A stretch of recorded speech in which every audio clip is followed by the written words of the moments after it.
దేవుని వాక్యమందు ఆసక్తి గల వారికి, దేవుని జ్ఞానాన్ని నేర్చుకోవాలనుకునే వారికి, దేవుని యొక్క మాటల యందు విశ్లేషణ చేద్దారనుకునే ప్రతి ఒక్కరికి కూడా ప్రభువైన యేసుక్రీస్తు నామములో వందనాలు. ఈ సమయంలో నేను మాట్లాడాలనుకునే విషయము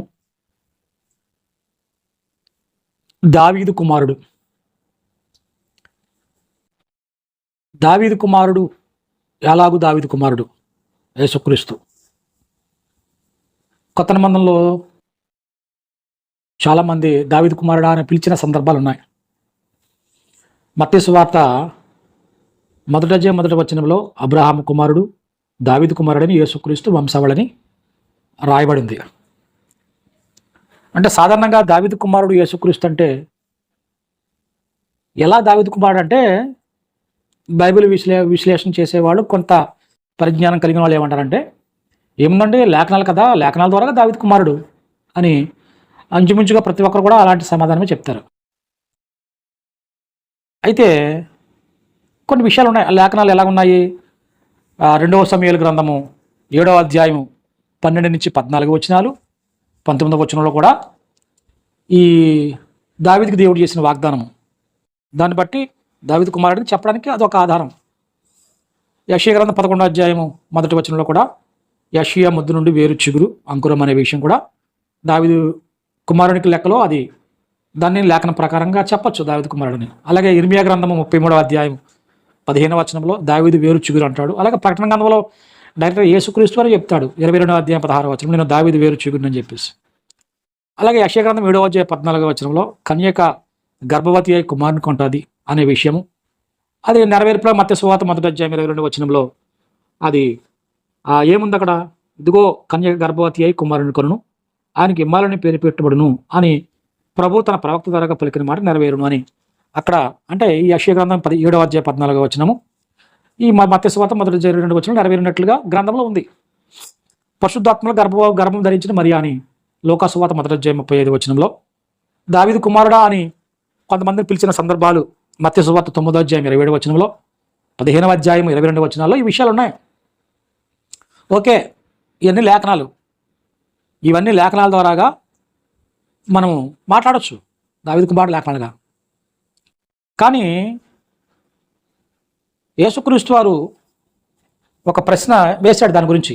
22వ అధ్యాయం మత్తయి సువార్త 41 నుంచి 46 వచనాలు, అంటే కొన్ని చూద్దాం, అంటే అన్ని వచనాలు మనం చదవలేం కాబట్టి. ఒకప్పుడు పరిసయ్యులు కూడి ఉండగా యేసు వారిని చూచి, క్రీస్తుని గురించి మీకు ఏం తోచున్నది? ఆయన ఎవరి కుమారుడిని అడిగాను. వారు, ఆయన దావీదు కుమారుడిని చెప్పిరి. అందుకు ఆయన, అలాగైతే నేను నీ శత్రువులను నీ పాదములు క్రింద ఉంచు వరకు నీవు నా కుడి పార్శ్వన కూర్చుండమని ప్రభువు నా ప్రభువుతో చెప్పాను అని దావీదు ఆయనను ప్రభువని ఆత్మ వలన ఎలా చెప్పుచున్నాడు? దావీదు ఆయనను ప్రభువని చెప్పిన ఎడల ఆయన ఎలాగూ అతనికి కుమారుడుగలని వారిని అడుగగా ఎవడనూ మారు మాట చెప్పలేకపోయాను. మరియు ఆ దినము నుండి ఎవడనూ ఆయనను ఒక ప్రశ్న కూడా అడగా తెగింపలేదు. ఇది అడిగాడు, ప్రశ్న అడిగాడు. 110వ కీర్తన 1వ వచనంలో ఉంటుంది ఆయన అడిగిన దావీదు చెప్పిన మాట. అది కూడా చూద్దాం. 110వ కీర్తన 1వ వచనంలో, ప్రభువు నా ప్రభువుతో సెలవిచ్చిన వాక్కు 110, నేను నీ శత్రువులను నీ పాదములకు పీఠముగా చేయబడి వరకు నా కుడి పార్శ్వన కూర్చుండుము. ఇది 110వ కీర్తన 1వ వచనం. ఈ వచనాన్ని అక్కడ ఆయన కోట్ చేశాడు. వాళ్ళందరూ అడుగుతున్నాడు, ఎవరు వాళ్ళు? పరిసయ్యులు. క్రీస్తు ఎవరు అనే విషయం యేసుక్రీస్తు వారు దాన్ని రేజ్ చేశాడు. ఆ విషయాన్ని వాళ్ళు ఎవరు కూడా ఒక్క మాట చెప్పలేదు సమాధానం. యేసుక్రీస్తు వారు దాన్ని ప్రశ్నగా వదిలేశాడు అంతే. అడిగాడు, కానీ ఇప్పటికీ కూడా ఆయన కూడా చెప్పలేదు జవాబు దానికి. అది ఇప్పటికీ ప్రశ్నే, దానికి జవాబు లేదు. అయితే రోమపత్రికలో పౌలు చెప్పిన విషయం ఇది కొంచెం ఆలోచించదగిన విషయం. ఇది ఇప్పటివరకు మనం లేఖనాల ద్వారాగా ఆయన దావీదు కుమారుడిని చెప్పేసి చదివేసాం లేఖనాలు. ఓకే, సరే, మంచిది. 1వ అధ్యాయం 5వ వచనంలో రోమపత్రిక, అంటే ఇంగ్లీష్లో 5వ వచనం వస్తుంది. ఇందులో 2వ వచనం 7వ వచనం అవి కలిపి ఉన్నాయి కాబట్టి నేను ఎక్కడ చదువుతానంటే కొద్దిగా కింద వచనం చదువుతాను. యేసుక్రీస్తు శరీరమును బట్టి దావీదు సంతానముగాను మృతులలో నుండి పునరుద్ధరణ అయినందున పరిశుద్ధమైన ఆత్మను బట్టి దేవుని కుమారుడుగాను ప్రభావంతో నిరూపింపబడెను. దేన్ని బట్టి? ఇప్పుడు లేఖనాలు బట్టి దావీదు కుమారుడు అని చెప్పేసి మనం కొన్ని లేఖనాలు చూచావచ్చు, ఇప్పుడు చదివామని కొన్ని లేఖనాలు. అయితే ఇక్కడ శరీరమును బట్టి దావీదు సంతానము యేసుక్రీస్తు అంటున్నాడు. ఇది కదా, ఇది కూడా ప్రశ్న. ఇది దానికి ఎక్స్ప్లెనేషన్ పౌలు ఇవ్వలేదు, అక్కడ యేసుప్రభు ఇవ్వలేదు, పౌలు ఇవ్వలేదు. కానీ ఇవన్నీ తెలుసు, యేసుప్రభు తెలుసు ఏంటో, పౌలు కూడా తెలుసు శరీరం బట్టి ఎలాగ దావీదు కుమారుడని. యేసుక్రీస్తు తెలుసు ఆ విషయం. దేవునికి అంతా సర్వం ఎరిగినవాడు కాబట్టి దేవునికి అన్ని విషయాలు ఆయనకు ముందే తెలుసు. కానీ ఇది ప్రశ్నగా ఉంది. శరీరం బట్టి, లేఖనాలను బట్టి చూసాం మనం, కానీ శరీరం బట్టి ఎలా చెప్పగలం? శరీరం బట్టి దావీదు కుమారుడు అంటే దావీదు యొక్క జీవితంలో ఏం జరిగాయో అవన్నీ కూడా అక్కడికి వెళ్ళి మనం వెతకాలి. ఇప్పుడు అలాగే తిరిగి మనకు జవాబు దొరకదు ఇప్పుడు. కాబట్టి ఆ విషయాలు మనం ఆ కోణంలో చేయాలి. ఎందుకంటే దేవుని యొక్క విషయాలన్నీ ఎప్పుడు కూడా బైబిల్లో కష్టతరంగా ఉన్న విషయాలన్నీ కూడా తెలుసుకోవాలి అంటే దేవుని నీతిలో నుండి ఆలోచించాలి. స్వనీతి అనేది పనికిరాదు. మన సొంత జ్ఞానం తోటి స్వనీతితోటి మనం ఆలోచించకూడదు. దానివల్ల విశ్లేషణ రాదు. గ్రంథంలో ఉన్నదాన్నే, గ్రంథంలో ఉన్న విషయాన్నే గ్రంథంలో ఉన్న వాటితోటి చెప్పాలి. దానితో చేయాలి. వాక్యాన్ని వాక్యంతో చెప్పాలి. సొంత విశ్లేషణలు, సొంతంగా ఆలోచించడం చేయకూడదు. ఎందుకంటే శరీరమును బట్టి అన్నాడంటే ఖచ్చితంగా పౌలుకి తెలుసు ఆ విషయం. ప్రభావంతో నిరూపింపడ్డాడంట ఆయన. మనం తెలుసుకోవాలి కదా ఎలా నిరూపింపడ్డాడో. పౌలు చెప్పలేదు, మరి చెప్తే క్లియర్ అయిపోను. కానీ మనం ఇప్పుడు మనం దాన్ని పరిశీలించి ఇప్పుడు దావీదు యొక్క జీవితంలోకి వెళ్ళాలి. ఇప్పుడు దావీదు కుమారుని వెతకాలంటే దావీదు దగ్గరికి వెతకాలి. కాబట్టి ఆ విషయాలు మనం చూద్దాము. ఈ దేవుని తలంపులు, మానవుని తలంపులు వేరువేరుగా ఉంటాయి. యెషయా గ్రంథము 55వ అధ్యాయము 8వ వచనంలో మనకైతే తెలిసిన విషయమే. ఎందుకంటే మళ్ళీ దాన్ని జ్ఞాపకం చేసుకోవాల్సిన అవసరం వస్తుంది. ప్రతి సందర్భంలో కూడా అవసరం వస్తుంది. అందుకే ఆ వచనాన్ని చాలా సందర్భాల్లో వాడటం అనేది జరుగుతుంది. ఎందుకంటే అది మనకు అవసరం అవుతుంది. 55వ అధ్యాయము 8-9 వచనాలు. నా తలంపులు మీ తలంపులు వంటివి కావు, మీ త్రోవలు నా త్రోవలు వంటివి కావు. ఇదే యెహోవాకు. ఆకాశములు భూమి పైన ఎంత ఎత్తుగా ఉన్నవో మీ మార్గముల కంటే నా మార్గములు, మీ తలంపుల కంటే నా తలంపులు అంత ఎత్తుగా ఉన్నవి. కాబట్టి అంతలాగా ఎత్తులో ఉన్నవి, చాలా చాలా దూరంగా ఉన్న దేవుని యొక్క విషయాన్ని మనం తెలుసుకోవడంలో, అంటే దూరంగా ఉన్నదని చూడాలంటే దానికి ఏదో ఒక బైనాక్యులరో లేకపోతే పెట్టి చూడాలి కదా. కనీసం కొంచెమైనా కనిపిస్తుంది కదా చూస్తేనే. కాబట్టి అలాగే ఇప్పుడు వెతకాలి. ఇప్పుడు దీన్ని ఎలాగ శరీరం బట్టి నిజానికి ఏంటంటే దేవుని శక్తి ద్వారాగా సర్వోత్రిక శక్తి కమ్ముకుంటే మరియా గర్భం ధరించింది. యేసుక్రీస్తు అలా పుట్టాడు. ఆమె యోధో గోత్రమే, యేసు కూడా యోధో గోత్రమే. వాళ్ళందరూ దావీదు యొక్క గోత్రం నుంచి ఉన్న వాళ్ళ ఆ లెక్క ప్రకారంగా. కానీ శరీరాన్ని బట్టి పుట్టలేదు యేసుప్రభు వారు. యేసు కుమారుడు కాడు. అయితే మరియ గర్భంలో తయారయ్యాడు కాబట్టి, రక్తమాంసాలు అక్కడ తయారయ్యాయి కాబట్టి శరీరాన్ని బట్టి ఒక మరి యొక్క శరీరాన్ని బట్టి మనం అనొచ్చు, మరి కుమారుడు అని అనొచ్చు. కానీ దావీదు కుమారుడు ఎలాగంటాం? శరీరాన్ని బట్టి. ఆ పోలిక అనేది ఏదైనా ఉండాలి, అది చూడాలి మనం. దాన్ని బట్టి మనం చెప్పగలము, లేకపోతే చెప్పలేము. కాబట్టి ఇప్పుడు ఏమి చెప్తుందో లేఖనాలు అనేవి మనం ఆలోచించాలి. దావీదుని గురించి దేవుడు తెలియజేసిన విషయాలు చూద్దాం. మొదటి సమూయేలు గ్రంథము 13వ అధ్యాయము 14వ వచనము. యెహోవా తన చిత్తానుసారమైన మనసు గల యువకుడిని కొనుగొని ఉన్నాడు అని ఇక్కడ తెలియజేస్తున్నాడు. దావీదు అనేవాడు దేవుని చిత్తానుసారమైన వాడు అంటే ఏంటి? దాని అర్థం ఏంటి? దావీదు పుట్టినప్పటి నుంచి దావీదు మరణించే వరకు కూడా దావీదు దేవుని చిత్తానుసారమైన వాడు. అది చిత్తానుసారం అంటే. దారంటే పోయేవాడిని తీసుకొచ్చి పెట్టలేదు దేవుడు.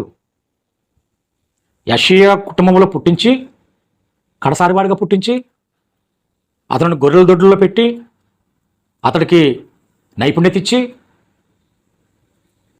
సౌలు తర్వాత రాజుగా చేయాలనే ముందు ఆలోచన దేవుడు కలిగి ఉండి, ఆ రాజును కష్టతరం మీద సౌలు దగ్గర నుంచి పారిపోయి రకరకాల ఇబ్బందులు పడి బాధలు పడి ఆ తర్వాత తిరిగి మళ్ళీ రాజు అవ్వడము, ఈ రాజ్యాధికారము, అతని జీవితంలో జరిగిన ప్రతి విషయం కూడా దేవుని చిత్తానుసారమైంది. అది గుర్తుపెట్టుకోవాలి. ఇప్పుడు కూడా దేవుని చిత్తానుసారమైంది ఇది. దావీదు జీవితంలో జరిగిన ప్రతి విషయం కూడా దేవుని చిత్తానుసారమైంది అనే విషయం అనేది మనం ఆలోచన చేయాలి. ధర్మం అనేది ఒకటి ఉంటుంది కాబట్టి దేవునికి, ఆ ధర్మానికి శరీరం అడ్డుపడుతుంది కాబట్టి ఆ సందర్భాల్లో దేవుడు దాన్ని సరిచేస్తూ ఉంటాడు. ఆ సరిచేసే విధానం అనేది ఆయన ఆలోచనలో ఉంటుంది. అది కూడా చూద్దాం. ఇక్కడ ఎలాగుంది శారీరకమైన జీవితం ఏంటో తెలిస్తే ఈ యేసుక్రీస్తుని గురించిన విషయాలు తెలుసుకోవడం అనేది కొంచెం సులువు అవుతుంది మనకి. ఎందుకంటే తండ్రి కదా, దావీదు కుమారుడు అంటే దావీదుకి తండ్రి, యేసుక్రీస్తుకు తండ్రి దావీదు.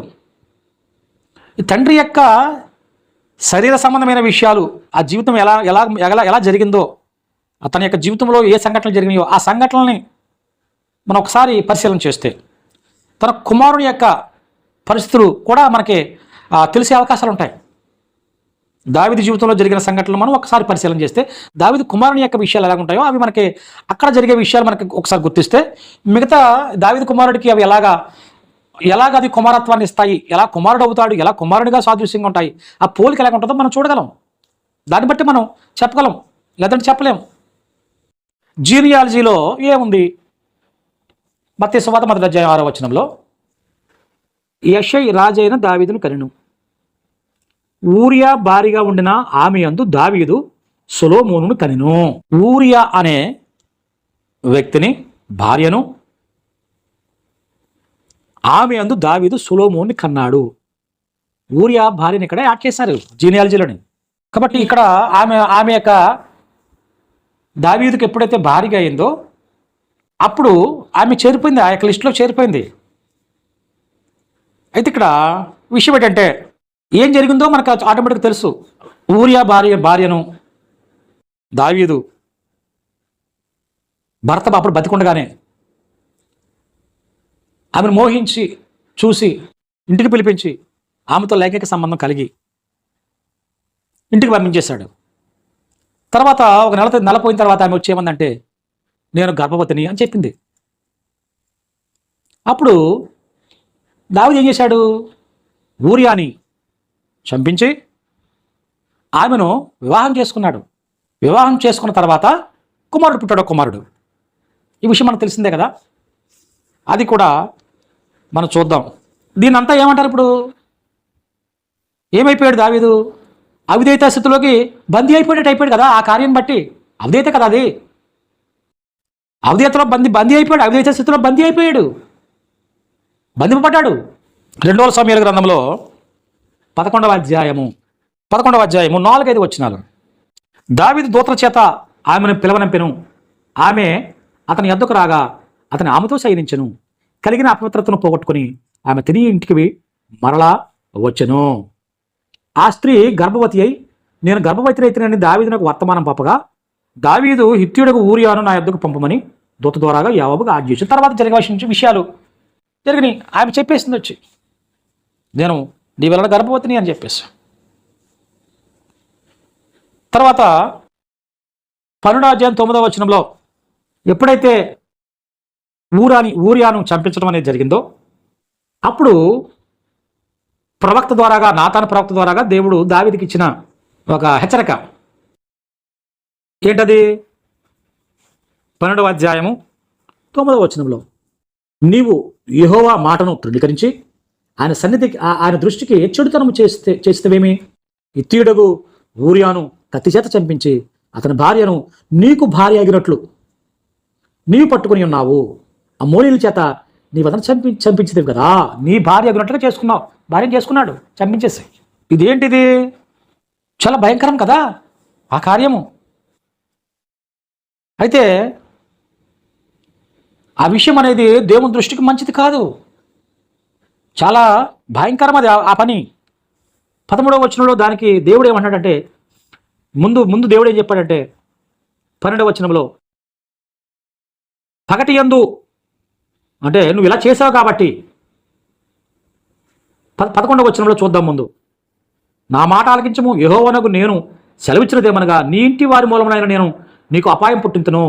నీవు చూచుచుండగా నేను నీ భార్యలను తీసి నీ చేరువానికి అప్పగిస్తాను. కాబట్టి ఇలాంటి కార్యాలు చేసావు కాబట్టి నీకు పనిష్మెంట్ ఉంటుందని చెప్తున్నాడు దేవుడు. అప్పుడు దావీదు ఏమన్నాడు? 13వ వచనంలో నేను పాపము చేస్తుని అని దావీదు నాతానుతో అనగా, నాతాను నీవు చావకూడనట్లు యెహోవా నీ పాపమును పరిహరించెను. పాపం ఒప్పుకోవడం వల్ల దేవుడు ఏదైనా శిక్షించడానికి దేవుడు నోటి త్వరగా పలకబడి ఆ మాట ఆగిపోతుంది రాకుండా ఆయన దగ్గర నుంచి. ఒప్పుకుంటే పాపం ఇంక దేవుడు పలికడి అంటే అయిపోద్ది. ఇంకా పలకకుండా ఉండడానికి నేను పాపం చేశానన్న మాట ఆ మాట బయటికి రానివ్వకుండా ఆప్ చేస్తుంది. ఆయనకి శరణ నుంచి వచ్చితే, తప్పు ఒప్పుకుంటే, ఆ తప్పుకోకపోతే దేవుడు వెంటనే పలికేస్తాడు. ఆ పలకకుండా శిక్ష అనేది రాకుండా ముందు ఆల్రెడీ చెప్పినట్టే, ఆల్రెడీ కొంత చెప్పేశాడు దేవుడు, నీకు చాలా ఇబ్బందులు వస్తాయి, నీ కుటుంబం ద్వారా నీకు ఇబ్బందులు వస్తాయని చెప్పేసి. ఆ మాట చిన్న విషయం కాదు. జీవితాంతం పడింది శిక్ష దావీదుకి. లైఫ్ ఒక విధంగా మనం అనుకుంటే దేవుడు దావీదుకి లైఫ్ వేసాడు శిక్ష. ఆ పని దేవుడు నచ్చలేదు. అయితే ఇక్కడ సరే అలా జరిగిపోయింది, దేవుడు క్షమించాడు, చంపకుండా ఆప్ చేశాడు. ఎందుకంటే శిక్ష అనుభవించాలి. దేవుడు అప్పుడే చంపేయగలడు దావీదుని. అప్పుడు చంపేస్తే నిత్యత్వం పోతుంది దావీదుకి. కానీ శిక్ష అనుభవించాలి. పాపం ఒప్పుకున్నా కానీ శిక్ష మామూలే, ఎవరికైనా అంతే, నీకైనా నాకైనా ఎవరికైనా అంతే. ఒక పొరపాటు జరిగిపోయిన తర్వాత దానికి శిక్ష అనుభవించాలి, కానీ క్షమాపణ వస్తుంది. క్షమాపణ వచ్చినా కానీ శిక్ష మామూలే, శిక్ష అనుభవించాలి. శిక్ష అనుభవించేస్తే అక్కడితో పోతుంది. అనుభవించకపోతే నిత్య జీవాన్ని కోల్పోయినట్టే. ఎవరైనా సరే, ఎంత పెద్దవాళ్ళైనా సరే, ఎంత గొప్ప వాళ్ళైనా సరే, గ్రంథంలో ఒకసారి పాపం క్షమించమని అడిగినప్పుడు దేవునికి ఆగిపోతాడు దేవుడు అక్కడితోటి. కానీ శిక్ష అమలు చేస్తాడు. దానికి తగిన శిక్ష అది అమలు అయిపోతేనే నువ్వు విడుదలవుతావు అందులోంచి. అది దేవుని యొక్క నీతి. ఇక్కడ ఏమైంది? ఇప్పుడు బత్షెబను గర్భంతో ఉండగా దావీదు వివాహం చేసుకున్నాడు. అదే కదా ఇందాక చదివే మనం, నీ భార్య అగినట్లు తెచ్చుకున్నావు, భార్యను చేసుకున్నావని చంపించేసి. అయితే ఇక్కడ క్రమం చూడాలి, జరుగుతుంది. ఏమైంది? దావీదు వలన బత్షెబ గర్భవతి అయింది. గర్భవతిగా ఉండగా భర్తను చంపించేసి భార్యను బత్షెబను పెళ్లి చేసుకున్నాడు, భార్యగా చేసుకున్నాడు. గర్భవతి అయిన స్త్రీని భార్యగా చేసుకున్నట్టు ఇదొక పాయింట్. అంటే దావీదు జీవితంలో జరిగిన విషయాలు మనం మాట్లాడుతున్నాం. తర్వాత ఏం జరిగింది?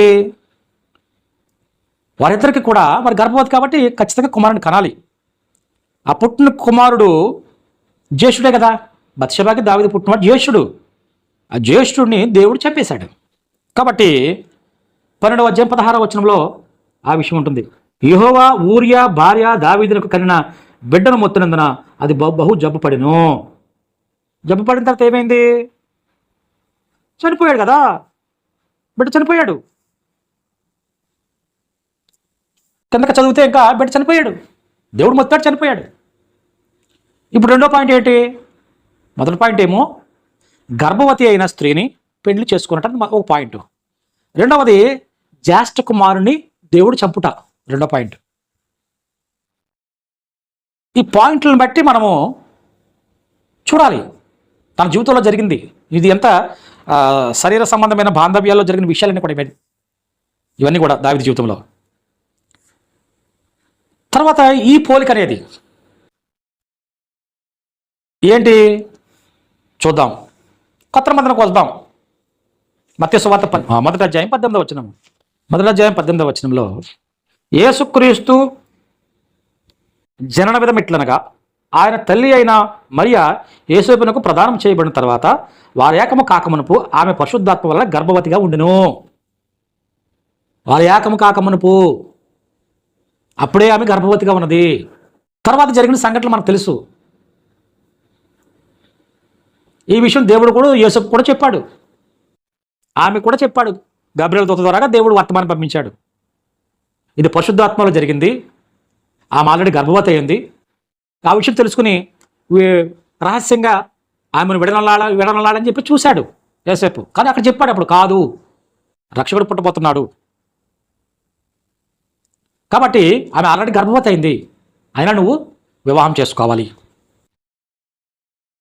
మరియను కూడా యోసేపు గర్భవతి అయిన తర్వాత వివాహం చేసుకున్నాడు.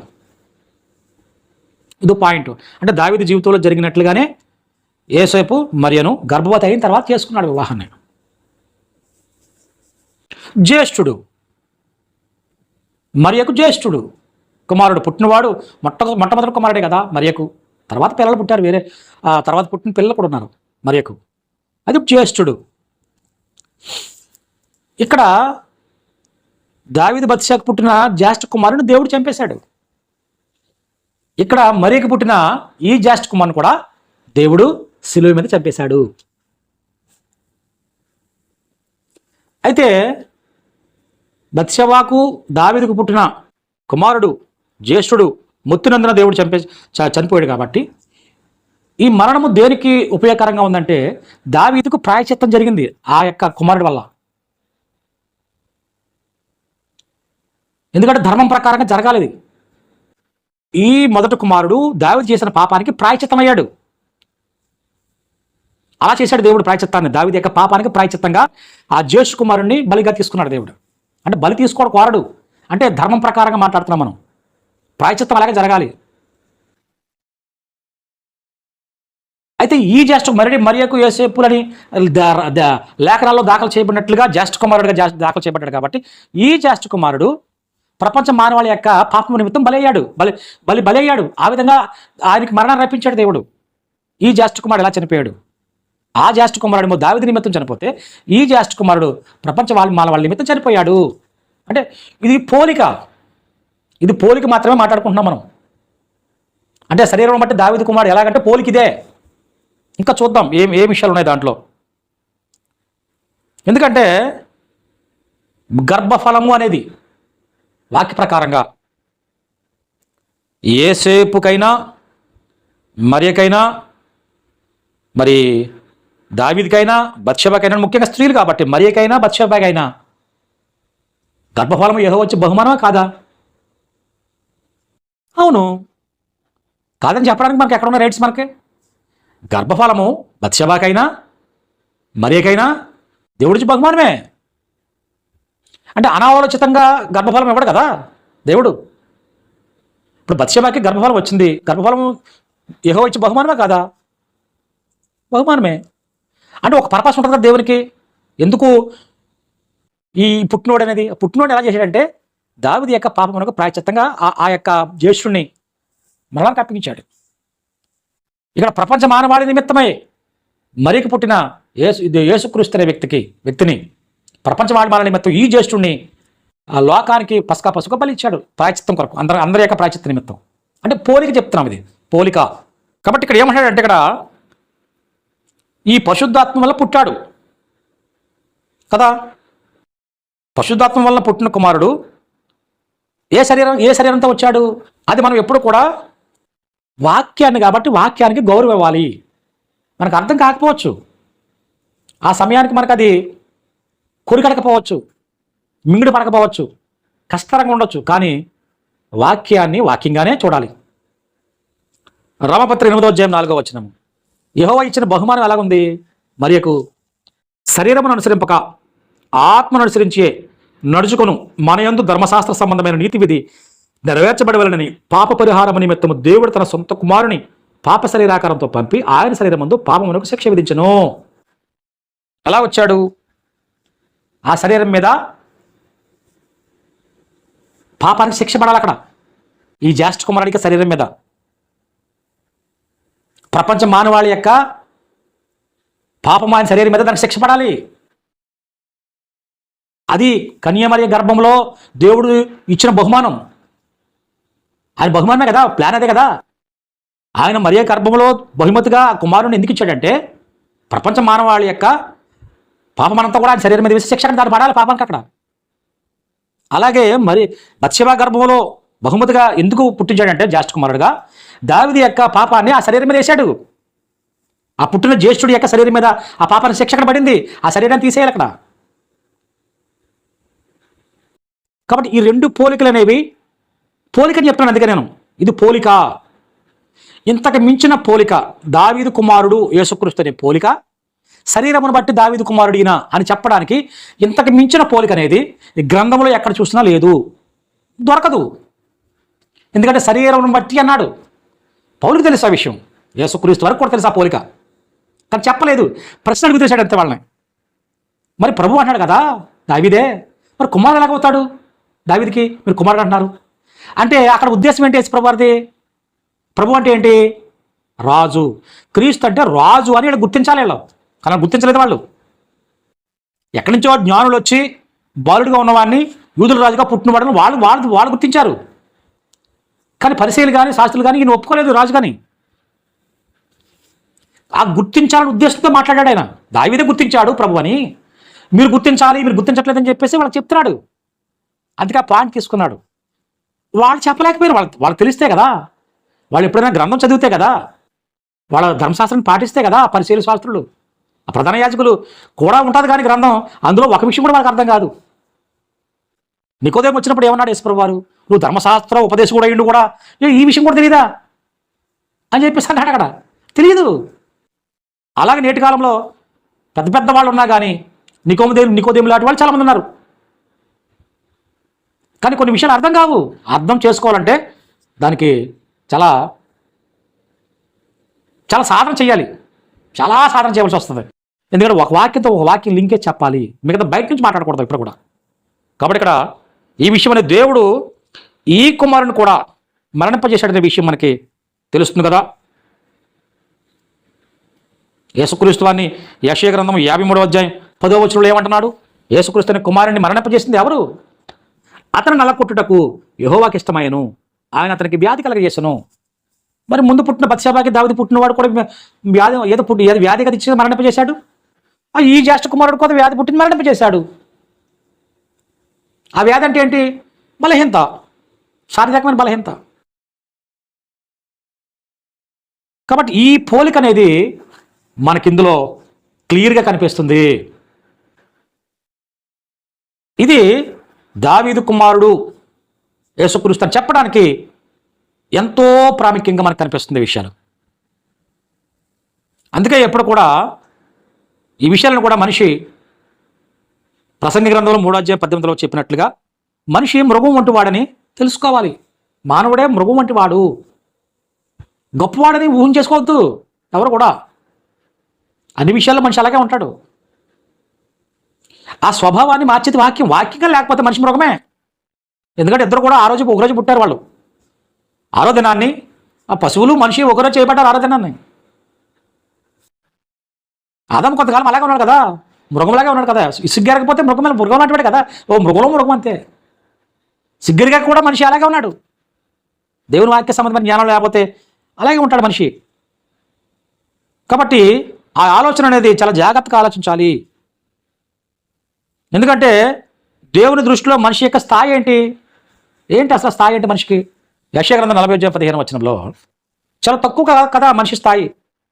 జనములు చేద నుండి జారు బిందువుల వంటివి, జనులు త్రాసు మీద ధూళి వంటి వారు, ద్వీపముల మీద గాలి ఎగురు సూక్ష్మ విలువని ఉన్నవి అని చెప్తున్నాడు. ఇది కదా జనముల యొక్క పరిస్థితి దేవుని దృష్టిలో. కానీ మనిషి అలాగ ఆలోచిస్తలేదు. ప్రతిదాన్ని ఇంత ఎక్కువగా మైండ్ ఎలా ఉంటుందంటే మనిషిది నెగిటివ్ మైండ్తో ఉంటాడు. 99% నెగిటివ్ మైండ్తో ఉంటాడు. ఎక్కువగా మనిషి జీవితంలో తప్పులు పట్టడానికి చూస్తాడు ఎక్కువగా మనిషి. దేవుడిని కూడా తప్పు పడతాడు మనిషి లేఖనాలు బట్టి. ఇది ఇలా ఉందంటే ఇక్కడ అది అలా ఉండటం ఏంటి, దేవుడు అలా చేయటం ఏంటి, దేవుడు అలా చేస్తే ఒప్పుకోవా ఏంటి అంటే మనకు చెప్తే చేస్తాడు దేవుడు. దేవుడు ఏం చెప్తే అది వింటమే. దేవుడు ఎస్ అంటే ఎస్ఏ, నో అంటే నో అంతే. ఆర్గ్యుమెంట్ చేయడానికి మనం సరిపోం మనం. దేవుడు ఏదైనా చేస్తాడు, ఆ చేసిన దాన్ని ఆయన నీతితో ఆలోచించి ముందుకు వెళ్ళాలి. అందుకే ఈ విశ్లేషణ. శరీరం బట్టి దావీదు కుమారుడు ఎలాగంటే ఈ పోలిక, ఆ పోలికను బట్టి తప్ప ఇంకొక పోలిక అనేది ఇంకెక్కడా కూడా ఉండదు. ఆ విషయాలు మనము చాలా జాగ్రత్తగా ఆలోచించాలి. ఎందుకంటే మానవుడి యొక్క స్థాయి దేవుని యొక్క ఆలోచన చూడాలి. శరీరాన్ని బట్టి దావీదు కుమారుడు అంటే ఇంకెక్కడ ఏ పోలికన్నా ప్రపంచంలో ఎవరైనా చెప్పచ్చు. శరీరం బట్టి దావీదు కుమారుడు, లేఖనాలు బట్టి ఎవరైనా చెప్తారు. ముందు చెప్పాం కదా లేఖనాలు బట్టి చెప్పడానికి ఎంతోమంది చెప్పచ్చు, ఇది సింపుల్ కాబట్టి. కానీ శరీరం బట్టి దావీదు కుమారుడిని నిరూపింపబడ్డాడు ఆయన, అది చెప్తాడు పౌలు. ఆ శరీరం బట్టి ఎలాగంటే దావీదు శరీర జీవితాల్లో జరిగిన విషయాలు మనం పోలికగా తీసుకుని, ఇది పోలిక, అందుకే దీన్ని పోలిక అంటున్నాం మనం. పోలికగా యేసుక్రీస్తునందు కూడా అలా జరిగింది. ఈ పోలికను బట్టి, ఆ శరీరాన్ని బట్టి దావీదు కుమారుడు యేసుక్రీస్తుని చెప్పడానికి ఆ విషయాలు మనకు ఉపయోగకరంగా ఉన్నాయి. ఇది పోలిక. కాబట్టి ఇలాంటి విషయాలు మనకి చాలా ఇవి కొంచెం కష్టతరంగా ఉంటాయి, కానీ ఇంతకు మించిన విశ్లేషణ అనేది యేసుక్రీస్తు వారు దావీదు కుమారుని చెప్పడానికి మరొక మార్గము, మరొక విశ్లేషణ, మరొక ఆధారాలు ఎక్కడా బైబిల్లో లేవు. కాబట్టి విషయాలు మనం గమనించి దేవుని నీతితో మనము ఆయన యొక్క విషయాల్ని ఆలోచించినప్పుడు అవి మనకన్నీ కూడా మంచిగా కనిపిస్తాయి. కాబట్టి ఇలాంటి విషయాలు మనం అనేక విషయాలు నేర్చుకోవడానికి దేవుని యొక్క ఆలోచన ప్రకారంగా, చిత్త ప్రకారంగా, ఆయన ఉద్దేశానుసారంగా మనం ఆలోచించినప్పుడు అనేక విషయాలు మనం నేర్చుకోగలము. ఆ విధంగా నేర్చుకునే విధంగా మనకి ఆ బుద్ధి, వివేక, జ్ఞానమ, వివేచనలు కలగజేసి మనందరూ కూడా ఆశీర్వదించి నడిపించను గాక. ఆమెన్. అందరికీ వందనములు.